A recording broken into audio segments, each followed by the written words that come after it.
tahun 1952 ada bapak-bapak namanya Alan Turing mau ngetes bener nggak sih mesin bisa berkomunikasi sama orang.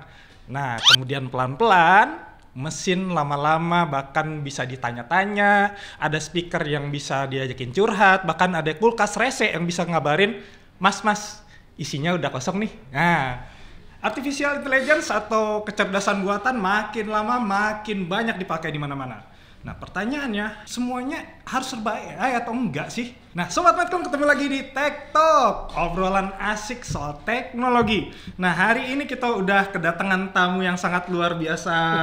Luar biasa ini ya, luar biasa di luar.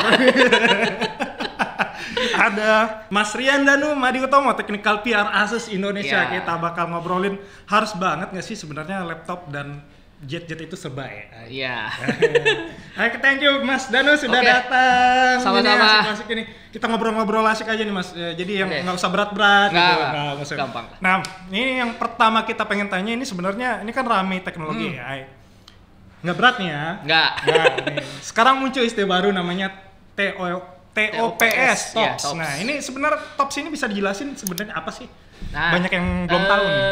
TOPS itu kayak megahertz di prosesor, tahu kan? Iya. Megahertz atau mega transfer per second di RAM gitu. Jadi kita adalah satuan untuk mengukur performance, sebenarnya performance inference. Inference itu kayak pemrosesan AI. Jadi tera operation per second ya. Tera itu kayak 1 triliun. Jadi 1 triliun operation per detik. Ya. Jadi kalau ada laptop tulisannya 45 TOPS, berarti dia punya sekitar 45 triliun operation per second. Jadi intinya semakin gede TOPS-nya, semakin kenceng lah itu AI-nya proses ininya. Iya, jadi kan AI itu pakai kalau ini kita fokusnya ke generative AI ya. Iya, generative AI. Karena AI itu banyak kayak ada computer vision, ada backtracking dan lain-lain gitu. Nah, generative AI itu butuh namanya neural network gitu. Kayak algoritma khusus untuk dia kan bisa kalau program biasa itu dia berdasarkan variabel. Jadi kalau variabelnya 1 ya dia ngomong 1 terus. Kalau AI itu dia punya parameter, jadi dia bisa memutuskan sesuatu dari nilai di parameter tersebut. Jadi nggak mesti 1 gitu, dia bisa memutuskan kayaknya lebih dekat ke 2 deh daripada ke 1 gitu. Jadi seperti itu, AI itu lebih ke situ. Dan ini TOPS itu pengukuran performance-nya. Jadi makin tinggi pemrosesan AI-nya makin kencang. Jadi istilahnya itu ukuran parameter baru yang ada sejak AI itu mulai dipakai di mana-mana gitu. Ya, generative AI sih sebenarnya. Nah ini sebenarnya udah kayak dibahas-bahas tadi di awal ya. Ini sebenarnya apa sih nih AI di gadget ini buat apa sih? Kan banyak yang penasaran ngapain semua ditempelin di AI. Orang kan taunya dulu kan AI ya kita yang kebanyakan dari mungkin yang lebih ke teknis yang biasanya orang kan belum masyarakat umum nggak ngerti tuh yang mungkin robot kepikirannya robot bisa bikin gitu ya. Kayak Skynet jangan-jangan jadi Terminator nanti gitu. Ya film-film ya kalau AI itu iRobot ya, terus Terminator gitu kan. Yang kita tahu justru kalau masyarakat umum justru SimSimi ya 2002 dulu ajakin ngobrol gitu ya kayak gitu. Ya itu termasuk AI sih salah satu AI. Jadi sebenarnya memang istilahnya mesin yang diajarin supaya prosesnya lebih bisa macam-macam gitu kan intinya sebenarnya. Intinya seperti itu. Nah, kalau di gadget sama laptop tujuan AI ini apa sih sebenarnya Mas? Sebenarnya kalau AI itu kan sekarang booming banget ya. Tapi sebenarnya AI di laptop sama gadget itu udah lama banget. Udah lama banget, bahkan sebelum saya masuk ke Asus udah ada itu AI. Salah satu contoh paling sederhananya adalah kalau di smartphone itu gimana kamera smartphone bisa nge-tracking muka, terus kalau misalkan ada mode kalau kita mau foto tiba-tiba ada icon ini makanan loh, ini scenery, ini portrait gitu, terus berubah modenya otomatis. Nah itu termasuk AI sebenarnya. Cuma kan yang lagi rame sekarang itu specifically generative AI. Nah ini tuh jadi revolusioner karena sekarang orang-orang nggak perlu lagi skill istilahnya skill dasar computer science. Karena dulu kita kalau mau berkomunikasi sama komputer harus ngoding. Coding, semua harus coding. Harus ngerti coding dulu, if dulu, iya. ini begini-begini ya. Sekarang kita bisa tanya ke komputer seperti halnya komputer kita nanya ke manusia. Berkat ada yang namanya large language model. Nah, manfaatnya ke pengguna gadget ya penggunanya jadi lebih bisa berinteraksi dengan leluasa dengan gadgetnya gitu kan. Kalau di laptop Asus itu kita punya namanya virtual assistant, kelihatan nggak di sini? Jadi ada kita namanya punya virtual assistant di sini. Ini berjalan secara offline gitu ya. Omni namanya. Kita bisa nanya macam-macam di virtual assistant ini. Mau misalkan ya apapun itulah. Termasuk kondisi komputernya sekarang seperti apa. Lu udah kepanasan nggak nih? Nah, gitu-gitu ya. Nah, kayak gitu. Jadi kok karena gadgetnya semakin pintar, kitanya nggak harus ngerti teknis gadgetnya. Jadi penggunaannya lebih mudah. Jadi semakin sebenarnya gadgetnya ini dengan kehadirannya ini orang yang awam pun sebenarnya bisa langsung nanya langsung ya. Iya bisa. Jadi sebenarnya AI nggak harus kayak bisa bikin gambar, bisa jawab. Nggak cuma itu doang. Tapi kita udah mengintegrasikan AI itu ke banyak hal di laptop Asus itu. Salah satu yang paling populer dan yang paling banyak digunakan itu adalah AI noise cancelling kita. Itu jadi pionir di industri. Jadi kalau kita pakai laptop Asus nih. Terus meeting, lagi rame nih di kafe gitu kan. Rame di kafe. Kalau enggak biasanya ada orang yang kerjanya mungkin mobile. Ke kota mana, hari ini ke Pekanbaru misalkan, lusanya ke mana Makassar dan sering di bandara gitu kan berisik ya bandara itu. Nah, AI noise cancelling itu bisa mendeteksi ini suara penggunanya sama ini suara di sekelilingnya. Jadi dia bisa misahin itu suara sekelilingnya di redam. Jadi ambience-nya langsung benar-benar diselektif banget nih diselektif banget. Sama speakernya. Dia tahu caranya misahin itu. Akhirnya kalau ada conference call di manapun itu ya, orang yang kita ajak conference call itu lebih nyaman kan? Karena kita suaranya lebih jelas suaranya gitu. Ya, ini penting banget apalagi buat orang-orang yang suka berbisnis gitu ya. Soalnya kan kalau nggak jelas nanti dealnya bisa berubah gitu. Ini gimana nih orang 2 juta gitu kan ternyata salah semua kedengeran karena berisik gitu kan. Bahaya itu. Nah, ini yang jadi pertanyaan juga nih sebenarnya, ini fitur AI di laptop ya terutama ya yang di laptop ini sebenarnya tujuannya memang membuat pengalaman pengguna jadi lebih asik, lebih enak dan lebih produktif ya, atau sebenarnya jangan-jangan cuma sekedar gimmick jualan doang ini biar harganya bisa dinaikin dikit. Ini gini, adanya fitur AI di laptop, jadi kan sekarang ada istilahnya laptop AI. Laptop AI itu laptop yang spesifik punya hardware untuk memproses AI namanya NPU, Neural Processing Unit. Nah, laptop AI itu bisa memproses AI secara jauh lebih baik dan lebih efisien. Jadi kita jualannya sebenarnya jadi ngomong jualan. Nggak apa-apa. Bocor-bocorin dikit aja, mana tahu ada yang menarik. Kita gitu kan. mempromosikannya asik gitu ya. Mempromosikannya itu karena Asus itu kan hardware company ya. Jadi kita itu mempromosikannya bahwa laptop ini itu kalau menjalankan aplikasi berbasis AI dia lebih lebih hemat daya, lebih efisien dan lebih kencang. Karena dia tahu kapan ini harus dipakai dayanya maksimal, ini harus performa dinaikin gitu. Kita melihat bahwa generative AI terutama itu makin booming kan. Iya, makin dipakai di mana-mana. Pasti dipakai di laptop juga. Salah satu contohnya adalah ya tadi conference call. Nah, sekarang kameranya udah canggih-canggih nih, yang bisa background blur, bahkan bisa sampai mukanya dihalusin. Itu di laptop udah bisa. Perlu dandan gitu ya. Terus tadi AI noise cancellation, terus ada lagi kalau misalkan kita video editing pingin backgroundnya di-cut otomatis, itu pakai AI sebenarnya. Nah, aplikasi-aplikasi itu sudah pakai AI kan. Nah, apakah bisa dijalankan di laptop yang bukan laptop AI? Bisa. Cuma boros dan nggak kenceng karena nanti dialihkan prosesnya ke CPU gitu kan. Jadi membebani si CPU-nya, hardware-nya boros banget karena CPU itu nggak dirancang untuk memproses AI. Nah, kita sebagai produsen laptop gitu, secara hardware kita pingin laptop kita kan lebih efisien gitu supaya orang-orang kalau pakai laptop kita itu bisa beraktivitas harian dong tanpa dicas gitu. Nah, makanya kita hadirkan laptop yang khusus untuk AI. Jadi ada laptop AI itu yang pakai. Jadi yang ada stempel AI-nya ya. Gitu kalau di kita itu ada logo Asus AI-nya. Asus AI-nya. Jadi ini laptop yang sudah ini ya, kalau misalnya dipakai untuk kebutuhan-kebutuhan yang memang generatif artificial intelligence itu, kalau misalnya kita mau kerja-kerjaan yang memakai AI, jadi dia memang sudah memiliki organ tersendiri, yang bikin ini ya, bikin supaya nggak terlalu boros, supaya nggak terlalu ini, jadi lebih performanya juga lebih naik, gitu. Kira-kira begitu ya? Ya, kalau misalkan saya kan nggak pakai AI gitu, ya nggak masalah gitu kan. Dan tapi salah satu keunggulan utamanya laptop AI itu yaitu baterainya panjang-panjang.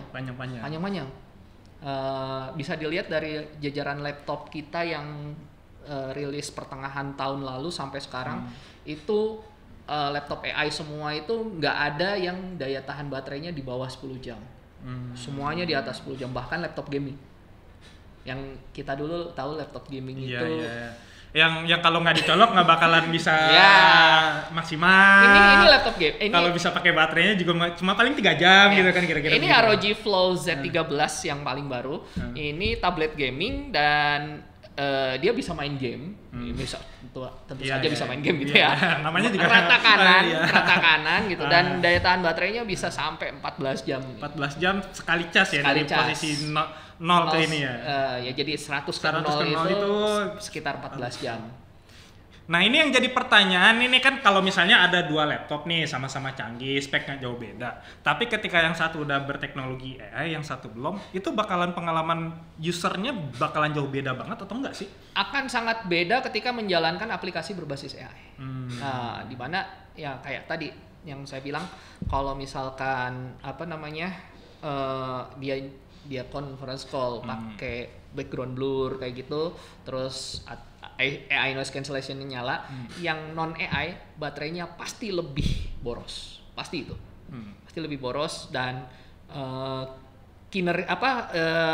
beban kerjanya kayak lebih berat di laptop itu. Dipaksa gitu ya istilahnya. Ya dipaksa karena nggak ada tempat lain untuk memproses gitu.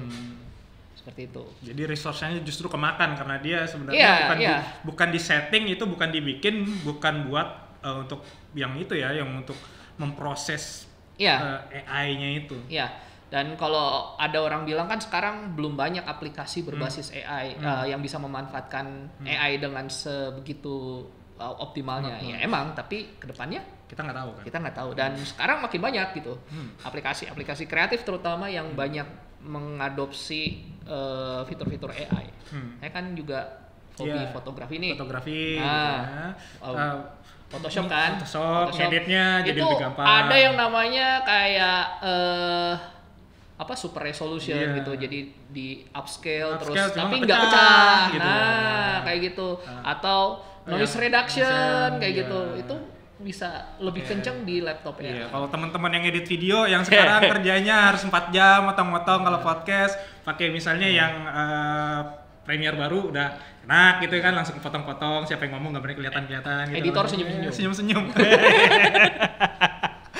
Oke, ini yang jadi pertanyaan nih Bang Danu ya, kan banyak fitur AI yang masuk ke berbagai aspek ya dia. Di laptop misalnya tadi cuma nggak cuma efisiensi data, udah lama-lama kan melihat masa depan nih sebenarnya kan, janji masa depan bahwa AI itu akan semakin banyak dipakai.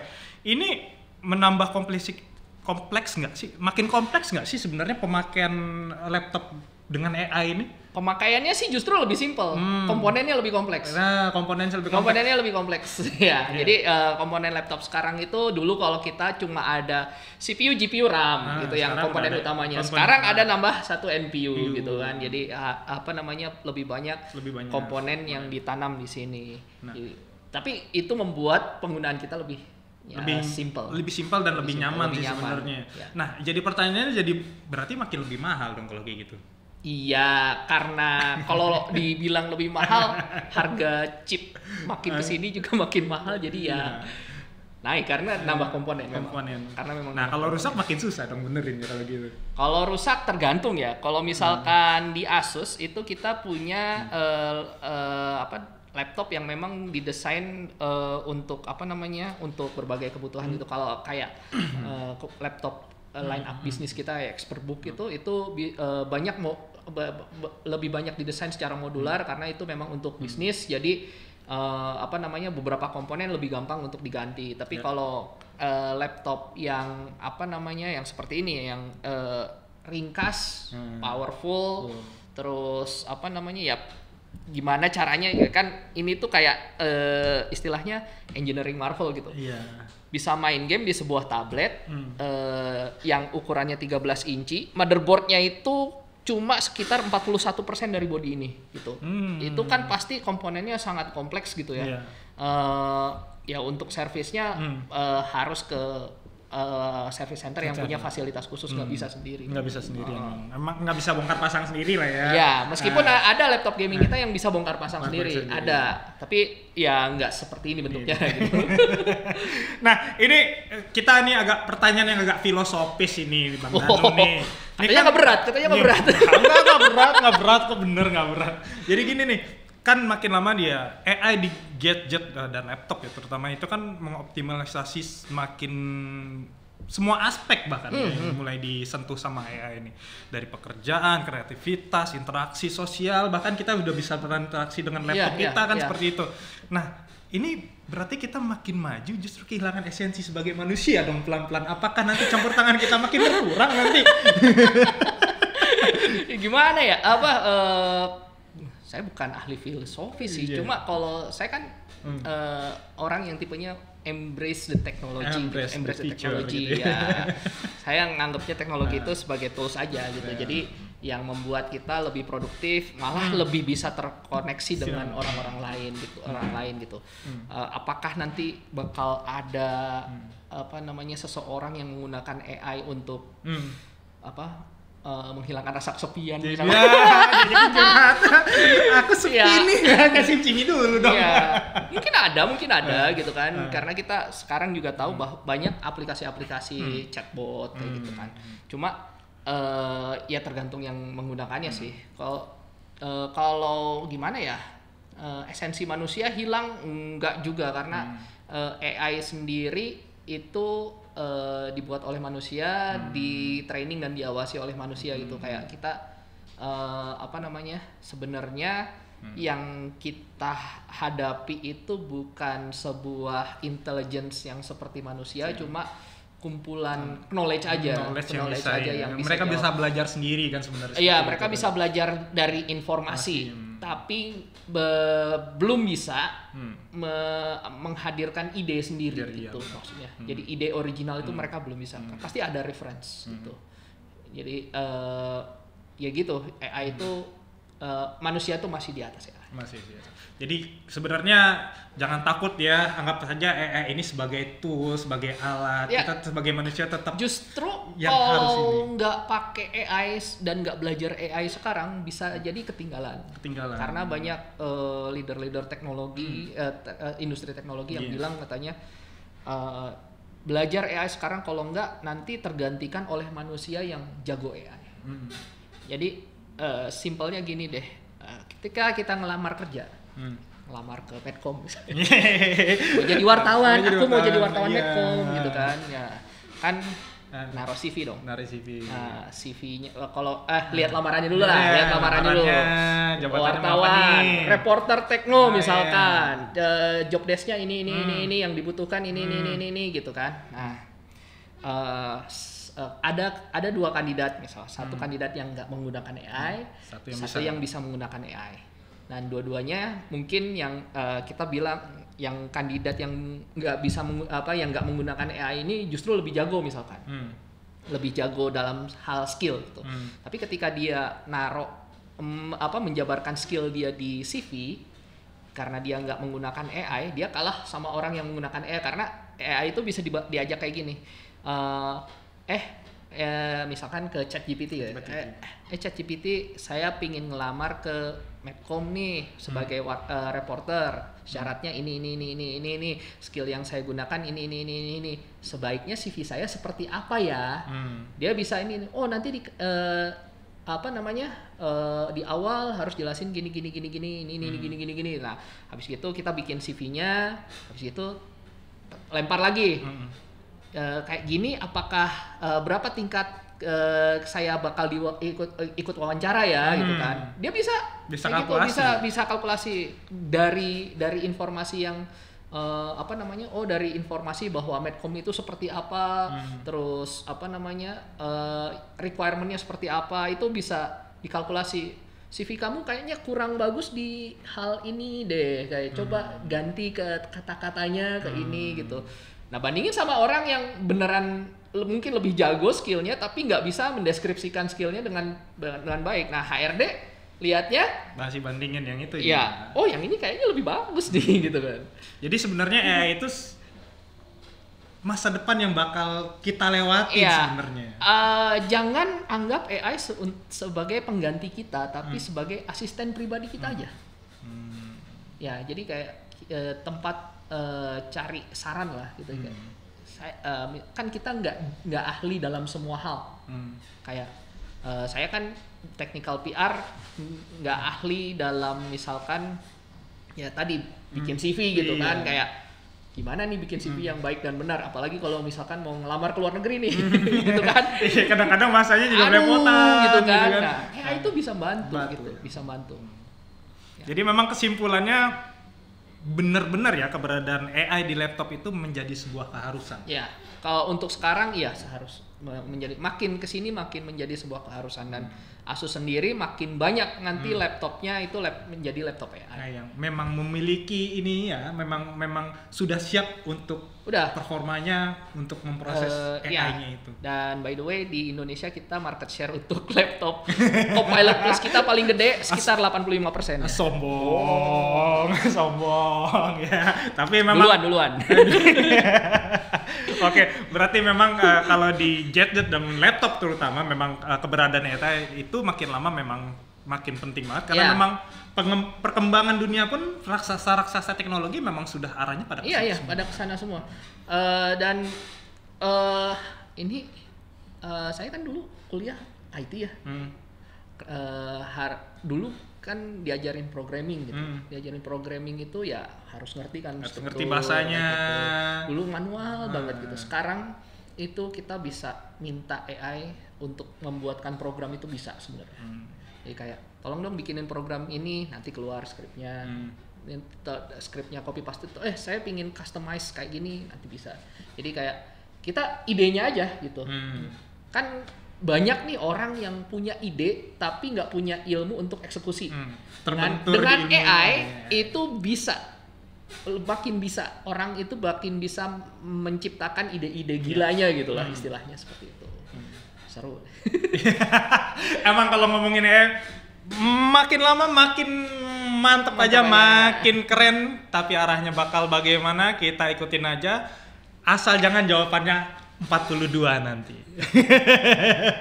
Oke Sobat Techcom, sampai ketemu lagi di obrolan berikutnya. Terima kasih Mas Danu sudah datang dan sudah ngobrol banyak soal AI di laptop, di gadget, dan tentu saja bakal gimana sih teknologi kedepannya AI ini. Oke, sampai ketemu lagi.